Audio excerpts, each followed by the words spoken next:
នេះគឺជាបទពិសោធន៍មួយចំនួនដែលខ្ញុំធ្លាប់និយាយជាសាធារណៈនៅមុខមនុស្សជាច្រើនដែលអត់សូវមានភាពភ័យខ្លាចទេអាចថានិយាយដោយ confident ហើយក៏ដូចជាការដែលខ្ញុំឡើង presentation នៅក្នុងសាកលវិទ្យាល័យនៅក្នុងថ្នាក់របស់ខ្ញុំបានដោយរលូនផងដែរជានៅក្នុងថ្ងៃនេះខ្ញុំនឹងចែករំលែកអ្នកនេះនៅបទពិសោធន៍ក៏ដូចជា tip មួយចំនួនដែលខ្ញុំអនុវត្តវាផ្ទាល់ខ្ញុំធ្វើវាផ្ទាល់ហើយខ្ញុំជឿថាអ្នកនរក៏អាចចាប់ផ្ដើមធ្វើវាបានដែរបើមិនជាអ្នកនរចង់ឲ្យខ្លួនឯងនឹងមានភាពក្លាហានគ្រប់គ្រាន់នៅក្នុងការឡើងនិយាយជាមួយមុខមនុស្សជាច្រើនក៏ដូចជា presentation អត់មានភាព boring ពេលខ្លះយើងឡើង presentation មេរៀនក្នុងថ្នាក់គឺវា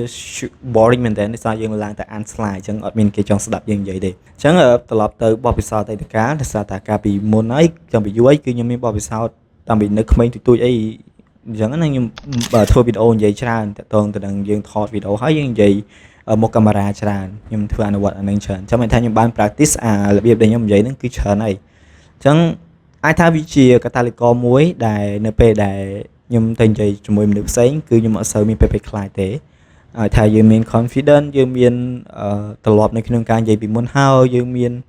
វិធីសាស្ត្រយើងដឹងថាយើងគួរនិយាយអីច្រើនអញ្ចឹងទៅក៏កាត់បន្ថយភាពខ្លាចក៏ធ្វើឲ្យការដែលយើងនិយាយមុខមនុស្សមែនតើគឺយើងអាចធ្វើបានល្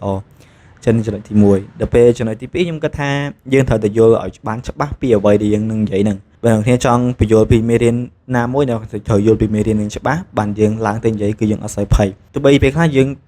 ឲ្យថាយើងប្រកែយើង confident ប៉ុណ្ណាក៏ដោយតែបើថាឲ្យយើងទៅនិយាយនៅអ្វីដែលយើងអត់ដឹងហើយយើងប្រកាសជានិយាយអត់កើតទេត្រូវយើងភ័យពេលខ្លះទៅព្យាយាមចាំតែយើងអាចចាំមិនកើតយើងទៅចាំចំណុចជាច្រើនមិនកើតចាហ្នឹងវាអត់កើតទេយើងអាចចាំទេយើងត្រូវទៅយល់ពីអ្វីយើងនិយាយហើយបើឲ្យយើងទៅនិយាយពីបទពិសោធន៍របស់យើងគឺវាអត់សូវពិបាកទេតែថាបើសិនជាអ្នកគ្នាត្រូវឡើងទៅ present នៅប្រធានបទណាមួយដែលវាជាការសិក្សាស្រាវជ្រាវវាជាការដែលយើង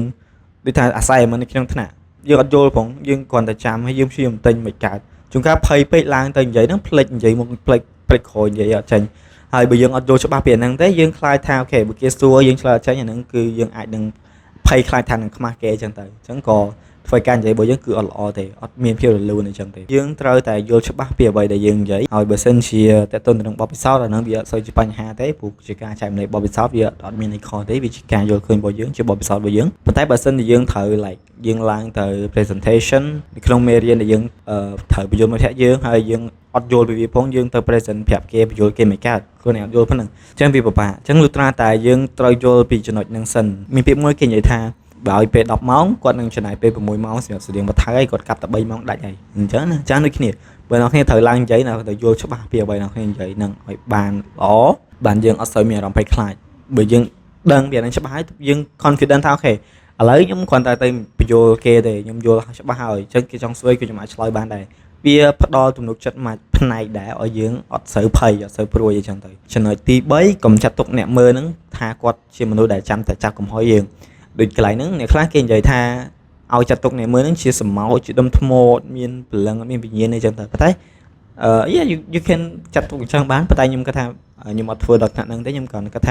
ាអ្នកដែលស្ដាប់ហ្នឹងគឺគាត់កំពុងតែចង់ឬក៏រងចាំការចែករំលែករបស់យើង respect យើងគាត់ឲ្យតម្លៃយើងគាត់មិនមែនជាអ្នកមកចាច់យើងទេគាត់គោរពយើងអីចឹងណាឬក៏ពេលខ្លះយើងចាត់គាត់ចាត់ទុកគាត់ថាគាត់ជា best friend ដែលយើងអាចនិយាយ communicate ជាមួយគ្នាបានដោយ free ដោយសេរីព្រោះពួកគាត់មិនមែនជាគណៈកម្មការឬក៏មិនមែនជាហេតុថាដែលគេជំរឿថាយើងនិយាយខុសកន្លែងណាមួយគាត់នឹងមកជន់យើងគឺខ្ញុំអត់គិតចឹងតែខ្ញុំគាត់ថា everyone ដែលគាត់ស្ដាប់ខ្ញុំហ្នឹងគឺគាត់ like គាត់ជា best friend របស់ខ្ញុំគាត់ support ខ្ញុំគាត់នឹងបើខ្ញុំនិយាយខុសក៏ដោយក៏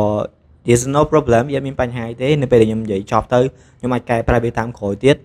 ចឹងមិនថាខ្ញុំគិតពួកគាត់អ្នកដែលស្ដាប់អ្វីដែលខ្ញុំនិយាយហ្នឹងគឺជា best friend គឺជា supporter ឬក៏ជាអ្នកដែលគាត់ respect យើងដូចគ្នាចឹងមិនថាយើងនិយាយទៅគឺយើងអត់មានអារម្មណ៍ថាត្រូវខ្លាចខុសអីមិនបានទេខុសអាចកែពេលក្រោយទៀតបានព្រោះយើង respect គ្នាចឹងទៅតែបើថាគេបើយើងចាត់ទុកថាអ្នកមើលហ្នឹងដឹងតែចាច់យើងគាត់ដឹងតែពីតម្លៃយើងគាត់មើលលើមើលក្រុមយើងអញ្ចឹងយើងភ័យដែរយើងគិតច្រើនដែរយើងអត់សូវមានអារម្មណ៍ល្អនៅក្នុងការនិយាយហើយជួនកាលនិយាយផ្លេចភ័យពេកផ្លេចអីចឹងហ្នឹងកាន់តែរឿងពិបាកដោះស្រាយនៅពេលក្រោយទៀតចាំបែរថាចាត់ទុកអ្នកមើលហ្នឹងជា best friend របស់យើងទៅកុំដាក់សម្ពាធលើខ្លួនឯងពេកគាត់មិនមែនជាចាច់ដែល hater យើងទេគាត់មិនមែនអញ្ចឹងទេគាត់គឺជាអ្នកដែល respect គាត់គ្រប់ការសម្រេចចិត្តការចែកម្លែករបស់យើងខុសអាចកែបានទៀត so អញ្ចឹងណាហើយក៏គិតថាអូខេអត់មានខុសមានត្រូវទេវាជាការចែកម្លែករបស់យើង តែបើថាយើងត្រូវឡើង present តើតើទៅនឹងអ្វីដែលតើតើនឹង script តើតើនឹងប្រធានបទអីមួយអញ្ចឹងយើងត្រូវតែព្យាយាម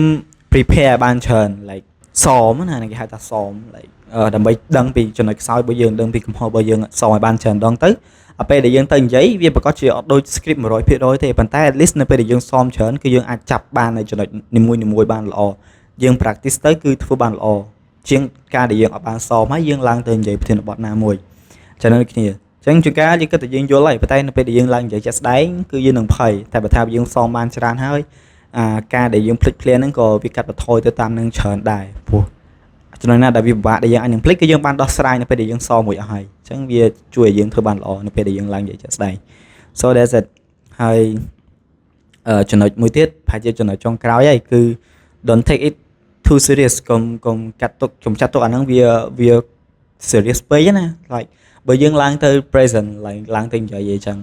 អាចចាត់ថាវា chill វាសប្បាយនិយាយខំឲ្យកែទៀតបានកុំឲ្យចាត់ទុកថាអូខេមិននិយាយខំម្ដងហ្នឹងគឺនឹងមានទោសចេញនិយាយហើយនឹងត្រូវគេរិះគន់ត្រូវអីត្រូវគេអាចថាកុំចាត់ទុកថាវាជារឿងដែល too hard to complete ណាចាត់ទុកថាអូខេ it's just serious it's just no វាជារឿងធម្មតាដែល chill យើងអាចនិយាយយើងអាចចែកម្លែកបានអាហ្នឹងលុះត្រាតែយើងបាន prepare ឲ្យអស់រួចហើយបើយើងអាចធ្វើចាំបានថាបើអ្នកគ្នាបាន prepare ទេទៅឡើងនិយាយប្រកាសជាអ្នកគ្នានឹងមានអារម្មណ៍ថាអូខេខ្លាចនិយាយខុសអីចឹងទៅប៉ុន្តែ just chill បើយើងខ្លាចខុសក៏វាអត់មានអីជួយយើងបានដែរគាត់គិតថាដល់ដំណាក់កាលនេះហើយគឺយល់ប៉ុណ្ណានិយាយប៉ុណ្ណឹងទៅដល់ last stage ហើយ yes គឺនិយាយតាមការយល់ឃើញរបស់យើង so ខ្ញុំសរុបមកវិញ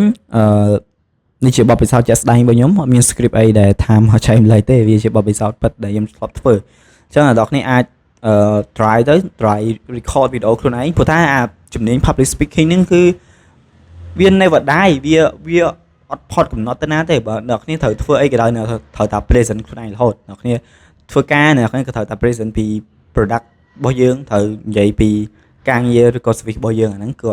ចាត់ទុកថាជា public speaking មួយដែរហើយជួនកាលទៅយើងឡើងទៅជា manager like គេយើងត្រូវ present project ថ្មីឲ្យ customer ឲ្យ client របស់យើងអញ្ចឹងយើងត្រូវតែមានជំនាញហ្នឹងដែរបើយើងបកកាយក្នុងការធ្វើការងារប៉ុន្តែយើងអត់ហ៊ាននៅក្នុងការ show របស់យើងអត់មាន technique មួយចំនួនឬក៏យើងអត់ហ៊ាននិយាយមុខមនុស្សជាច្រើន so អាហ្នឹងវាដូចជាការកប់ talent ខ្លួនឯងអញ្ចឹងណាអញ្ចឹងអ្នកគ្នាអាច learn to do public speaking ហើយមួយទៀតវាសំខាន់នៅពេលដែលយើងត្រូវឡើងនៅសាកលវិទ្យាល័យអញ្ចឹងក្នុងការទាញបន្ទុកពីគ្រូក៏ដូចជា earn respect ពីមិត្តរួមថ្នាក់របស់យើងដែរកុំធ្វើជាពេលដែលយើងឡើង present កុំគ្រាន់តែអាន slide it's too boring វា so boring និយាយមែននៅពេលដែលខ្ញុំគួយស្ដាប់គេឡើង present ហើយគេមកអាន slide ដដែលខ្ញុំគេថាអញ្ចឹងឡើង present ទៅអី send តែ slide មកខ្ញុំអាន slide ខ្លួនឯងក៏បានដែរមូលហេតុដែលយើងឡើង present ព្រោះយើងចង់ explain អ្វីដែលយើងយល់ហ្នឹងឲ្យមិត្តរួមថ្នាក់យើងគាត់យល់ព្រោះពេលខ្លះការដែលយើងសរសេរក្នុង slide វាអត់អស់ detail ទេអញ្ចឹងមិនយើងត្រូវឡើង present បើដល់គ្នាឡើង present ឯងដល់គ្នាអាន slide តែសូវ៉ៃអញ្ចឹងយកអា slide ហ្នឹងឲ្យគេអានហ្មងទៅចាំបាច់ឡើង present អានតារាង slide ទៅអីဆိုហ្នឹងវាអញ្ចឹងដែរហើយអត់អាចប្រទោបានទេពេលខ្លះដោយសារយើងអត់យល់ពីអ្វីយើងនិយាយផងយើងអត់យល់ពីអ្វីយើងបញ្យល់គេផងវាពិបាកនៅក្នុងការដែលយើងបញ្យល់អញ្ចឹងអាចថាការដាក់សម្ពាធលើខ្លួនឯងបើចង់ឲ្យខ្លួនឯងឡើង present អាមេរៀននឹងល្អ you have to well and you have to understand ត្រូវទៅយល់ពីអ្វីយើងបញ្យល់ហ្នឹងឲ្យបានច្បាស់ so that's it អញ្ចឹងហ្នឹងហើយវាក៏ជាការមួយដែលធ្វើឲ្យយើងលេចធ្លោជាងគេដែរនៅពេលដែលយើងអាចនិយាយជាសាធារណៈបានល្អបើមនុស្សដែលអាចឡើងនិយាយដោយអត់មានភាពភ័យខ្លាចនៅក្នុងថ្នាក់អីចឹងទៅអាហ្នឹងគឺនឹងធ្វើឲ្យគ្រូ notice មួយដែរអូខេជាសិស្សល្អមួយក្នុងថ្នាក់ដែលយកចិត្តទុកដាក់នៅក្នុងការបញ្យល់អីចឹងទៅ so that's it អញ្ចឹងអានេះជាចំណុចមួយចំនួនហើយមួយវិញទៀតអ្នកគ្នាក៏អាចពេលខ្លះវាមិនមែនចង់ឲ្យខ្លួនឯងប្រកែកនិយាយឬក៏ក្លាហាននៅក្នុងការនិយាយវាចាប់ផ្ដើមពីមួយថ្ងៃហ្នឹងទេវាត្រូវចាប់ផ្ដើមតាំងពីយូរហើយតែអ្នកខ្លះឃើញគេនិយាយល្អអញ្ចឹងមិនមែនគេទៅនិយាយថ្ងៃហ្នឹងណាគេនិយាយតាំងពី5ឆ្នាំមុនគេចាប់ផ្ដើមនិយាយនៅលើឆាកតាំង5ឆ្នាំមុនហើយគេនិយាយមុខមនុស្សច្រើនជាងហ្នឹងផងពីមុនហើយពេលហ្នឹងយើងឃើញគេនិយាយអញ្ចឹងយើងចាត់ថាអូខេមិនបានគេនឹងប្រកែកមែនប៉ុន្តែយើងអត់ដឹងពី history របស់គេថាពីមុនគេធ្វើខ្លះមុនពេលដែលគេឡើងមកលើឆាកហ្នឹងគេ present ប្រហែលដងហើយគេ prepare ខ្លះគេបាន ចំណាយពេលប្រហែលថ្ងៃដើម្បីយល់ពីអ្វីដែលគេបញ្យល់យើងនឹង so that's it វាជារឿងពីហានជាច្រើនដែលយើងដឹងចាំបានន័យថាកុំពេលខ្លះយើងចង់ចាប់ផ្ដើមដំបូងវាអាចបានដូចគេដែលគេចាប់ផ្ដើមយូរហើយទេយើងអាចចាប់ផ្ដើមទីម្ដងទៅប៉ុន្តែការដែលយើងចាប់ផ្ដើមលើវាភាសាជាងការដែលយើងអត់ចាប់ផ្ដើមអីសោះអញ្ចឹងយើងចូលដល់គ្នាសាកល្បងទៅហើយនេះជាចំណុចមួយចំនួនដែលអ្នកអាចយកទៅអនុវត្តបានវាជា experience របស់ខ្ញុំហើយបើមានខុសឆ្គងអីអ្នកគ្នាអាចបន្ថែមในការយកឃើញរបស់អ្នកគ្នាបន្ថែមទៀតអូខេអរគុណហើយសង្ឃឹមថាវីដេអូនេះនឹងជួយអ្នកគ្នាឲ្យមាន confidence ជាងមុននៅពេលយើងឡើងនិយាយជាសាធារណៈក៏ដូចជាឡើង present មេរៀនហ្នឹងគឺកុំអាន slide ទៀតព្យាយាមបញ្យល់គេមើលតែតិចបានហើយបញ្យល់គេបានច្រើនអូខេអរគុណបាយបាយ